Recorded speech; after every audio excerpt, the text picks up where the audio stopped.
that you can see here on the map, right? That anyone that's in this area, that's who I'm targeting. And you don't want to do that with your marketing, especially when you have limited budget.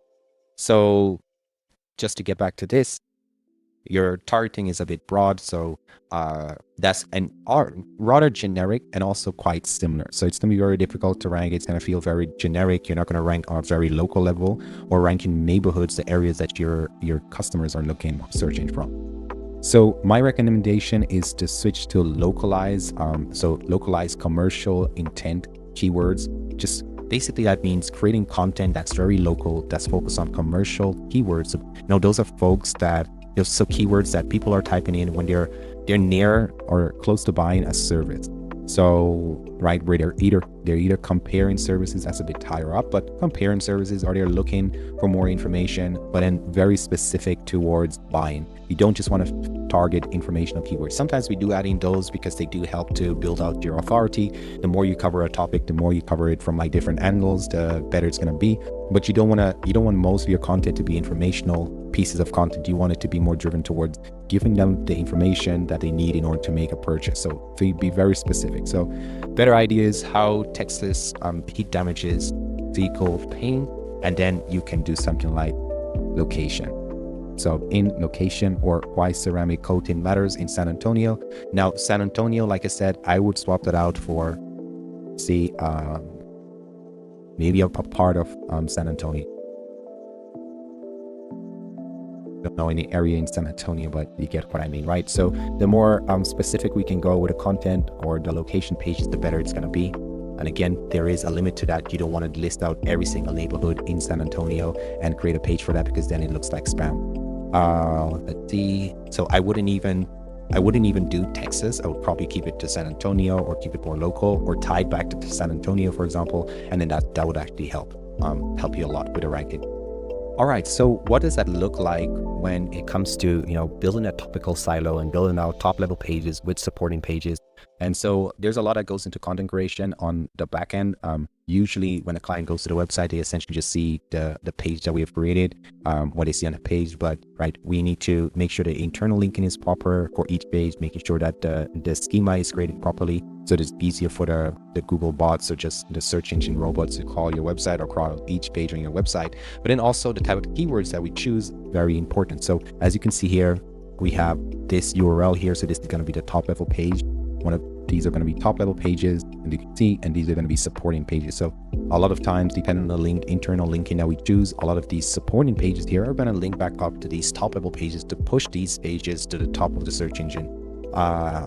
And it's the same for this. So systematically, we'll essentially be building out these topical silos on your website in order for you to rank better. And we actively exclude keywords that are not going to drive sales or not going to push the needle. So that's the mistake you see with a lot of companies, where they go to ChatGPT, or I don't know, where they read on a blog that, hey, just find all the keywords that you can think of, or go to Search Console and find all the keywords you can think of and write an article or each of those keywords.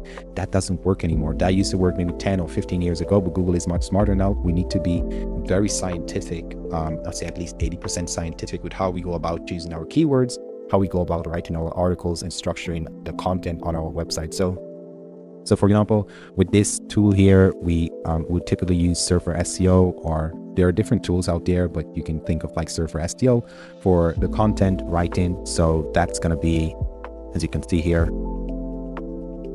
Yeah, so Surfer SEO, what it does really well is it tells exactly what keywords to add to each page, what headings are going to help us rank better, what they will give us the outline, right? So there is a bit of like a learning curve to working with it, but it will help you create an outline based on your competition, find the right keywords, or just keywords that are going to help you rank better, and it will give you a score. How likely is it that your article is going to be able to outrank the current competition for that specific keyword? So we use tools like these a lot to just be able to scientifically determine or just pinpoint what keywords or how to write articles. So we're not just blindly writing stuff.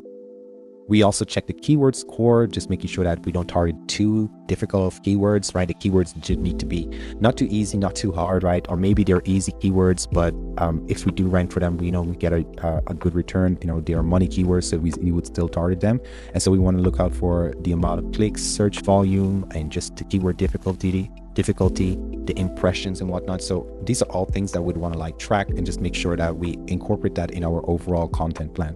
So right now, what you're lacking is just a structured approach to content and a structured approach to link building, because your site, like I said, looks pretty decent.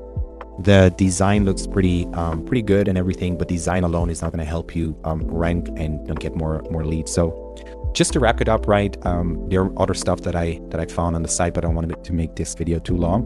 I would focus on getting a proper content plan in place and just making sure that you focus on the content, the internal linking, making sure that you structure your pages in terms of top level pages, right? So these are your money pages are gonna be your top level pages usually, and your location pages. And then you'd want a content plan in order to help create content that's gonna support those top level pages and essentially turn you into like a mini Wikipedia, mini authority of your industry in that specific area. So in that portion of San Antonio, or in the entire area of San Antonio, I usually say go pretty narrow first, look first, try to rank in your area, so it would be on this side of San Antonio. And as you rank, as Google begins to trust you, you then start to expand. So that would be one thing. And like I said, with your website, if you're doing any kind of SEO that involves your website, but also your Google My Business, make sure you build out those location pages, and don't just build a location page that's all the way, I can't even find it. Yeah, so that's all the way out here, right? So that's your only location page. So I think in order to make a campaign like this successful, you'd want a proper content plan, just like the one that I just showed you. And you'd want to be building out, I would say, anywhere from at least 2 content pieces each month. And then also creating some backlinks. You'd want to add maybe some press releases, make sure that your citations are taken care of. And if you do have the budget for it, you can always add additional backlinks and whatnot to your website. But right now, I think the focus is going to be, creating geographical expertise, or geographical, I'll say, niche expertise in your area, right? So there are 2 different areas that you're kind of lacking in right now, where that's making it difficult for your website to rank. All right, so that's my audit of this website. If you have any questions about this, just let me know. And if you're watching this from YouTube and you have a video, if you have a website or business that you're looking to rank on Google, just reach out. I'm happy to record a similar video audit for you, or send over a private audit. It just really depends.